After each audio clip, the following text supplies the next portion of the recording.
Welcome, Ed Bugnon, and thank you for taking part in the Embassy of Switzerland's series on innovating in time of crisis.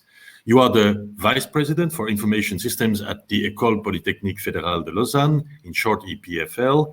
I am the Ambassador of Switzerland to the United States of America. Let's talk. We live in challenging times, but also in times that propel innovation forward. And in our case, we're going to speak about Swiss innovation. The disruptive times are also creative times. Could you tell me about, before we start speaking about innovation, a few words about EPFL and the kind of academic cooperation that you have with the United States of America? Sure. Thank you very much, Mr. Ambassador. It's a pleasure to be here. I lived in the United States for 18 years, so it's always good to be able to connect back to the community in the US. So EPFL is a public institution. It's one of the leading engineering schools in Switzerland, together with our sister school in Zurich, which is called ETH Zurich or ETH. EPFL has about 10,000 students. Among those 2,000 PhD students, we're a very strong teaching and research university, and we're located in Lausanne on near Lake Geneva. I can imagine that, like for everyone else, COVID has changed the way that you're going about your business and about research and development. If yes, how did you manage? Well, it changed everything, right? So, now it's obvious to everyone, but I recall distinctively in late January, we had the first time in the senior management of EPFL, we had a meeting where we invited some specialists, an epidemiologist and a virologist, to get a sense of what might be the various scenarios you might have to deal with. And these were preventive measures, precautionary measures, and potentially extreme measures. And I remember distinctively when one of our colleagues, said, well, in the worst case, we have to shut down the campus. And today it's obvious. Half of the university campuses in the world are still shut down today. We're not. But in January, it was impossible to think about this. And of course, 2 months later, that's precisely what we had to do. In early March, we made the decision to go fully online. We had prepared this for a few weeks from an IT perspective, from a pedagogical perspective, from an educational perspective. And then at some point, you actually have to do it. And we're able to, what we did is we did this on a Thursday. We gave the students Friday off, and on Monday, we just started online. That must have been quite an interesting experience. How did the professors, how did the teaching staff adapt to, because we've seen this all over the world. You suddenly switch from the normal physical lessons to something that's totally virtual. So you have to reorganize the way you deal with it. How did the teaching staff deal with it? Well, so we've been one of the early adopters of MOOCs. In fact, EPFL is the largest producer of French-speaking MOOCs in the world. So we actually had this background of knowing what it is to actually do a fully online class or a fully inverted class. Of course, we didn't convert all of our classes into MOOCs, right? Because a MOOC is a lot more work.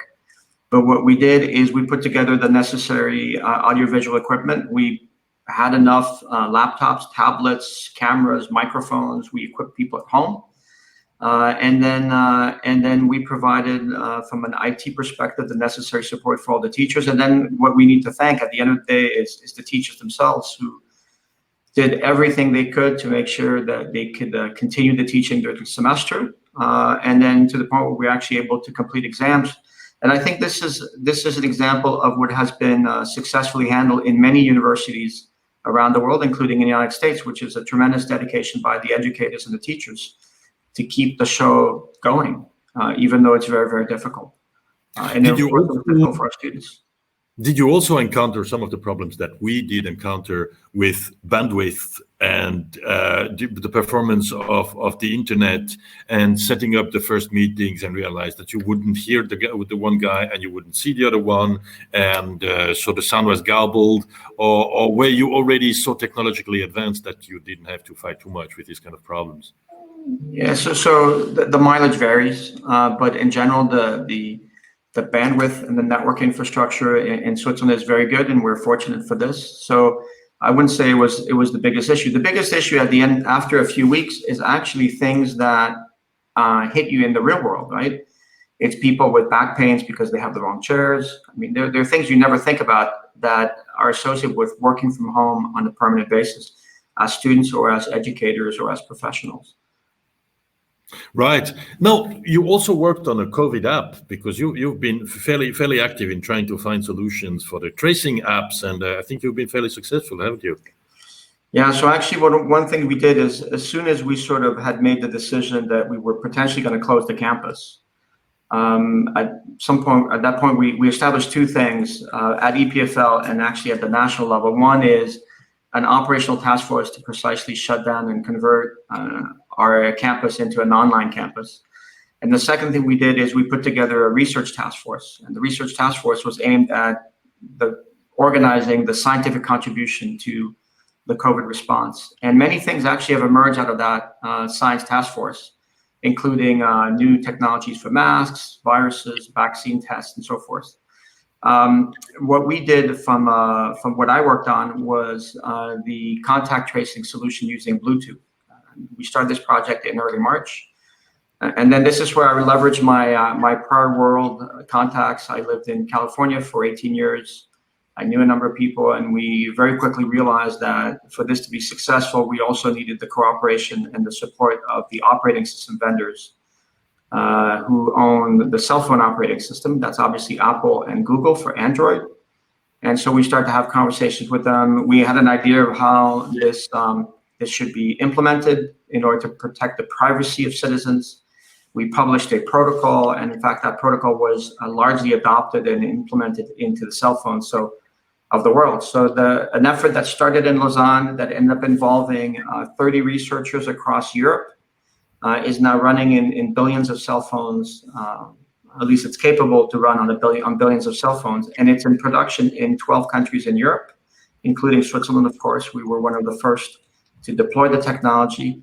There was a change in the law in Switzerland to allow that to be possible, and now we actually have a quite successful deployment of the technology in Switzerland and across various countries in Europe, but now it's emerging across various states of the Union.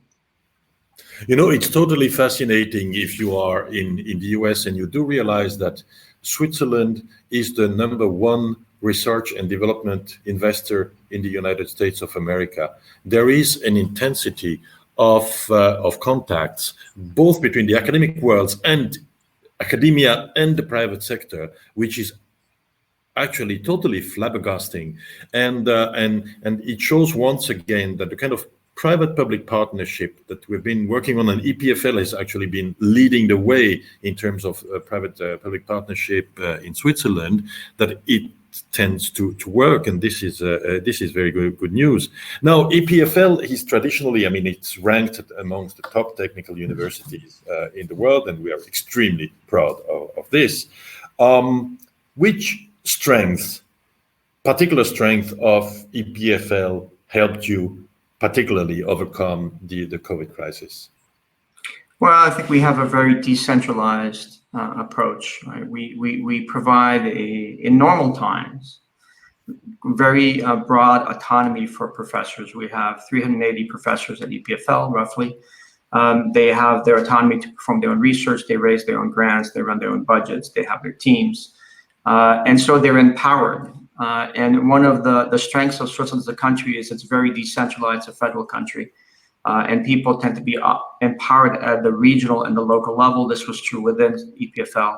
And of course, in the case of crisis, people that are empowered tend to react by themselves.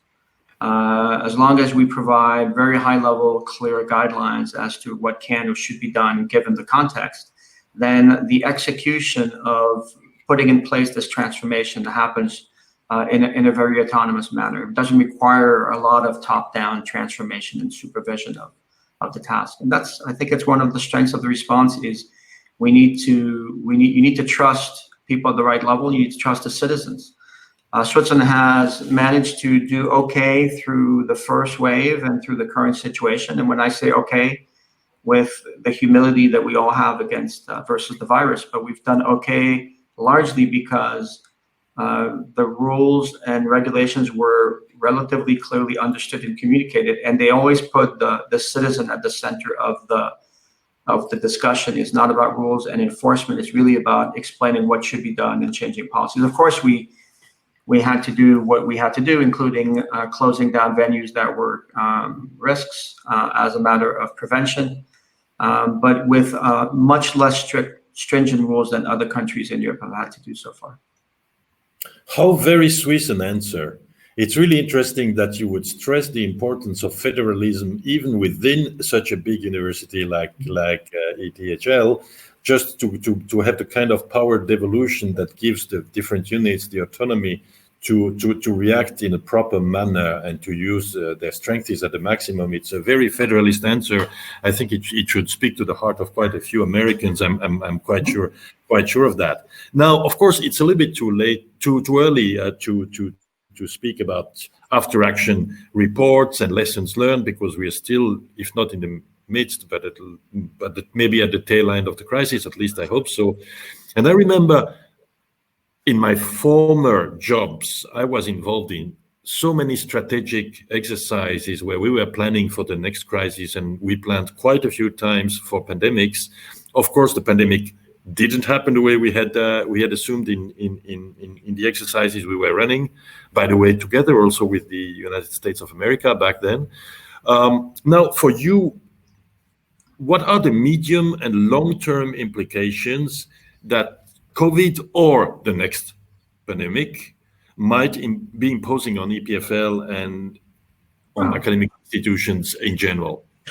Well, so this is obviously the first pandemic of the cell phone era, of the mobile phone era, of the purely digitalized society, right? And I think that's the big difference between this pandemic and prior pandemic.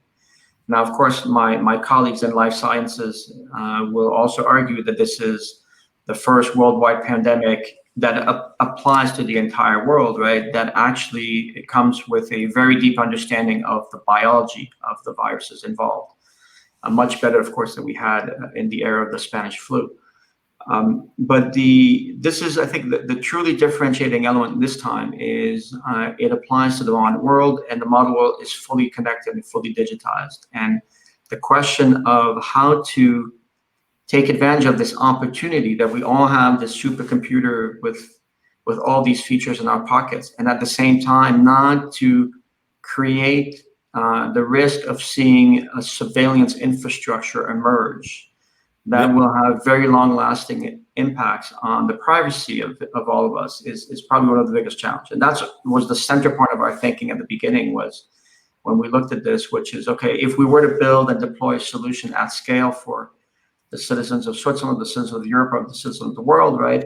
What does that actually mean from a privacy protection and data protection perspective when it could be abused? And so there is fortunately an answer to this, which is to use the fact that these computers that we have in our pockets actually have the ability to store a lot of information, and that information does not need to be communicated to any kind of a central server, central database. And so we're relying on the redistribution of very specific information, which is information about people that are sick, to other people that can be warned about their exposure. And you can create a system where there is no invasion of privacy, no centralization of information by the states or by anybody else, which is a prerequisite for this. And I want to put this in contrast with sort of the alternative scenario, which really was and is concerning, which is a scenario where basically everybody's location is tracked all the time in real time.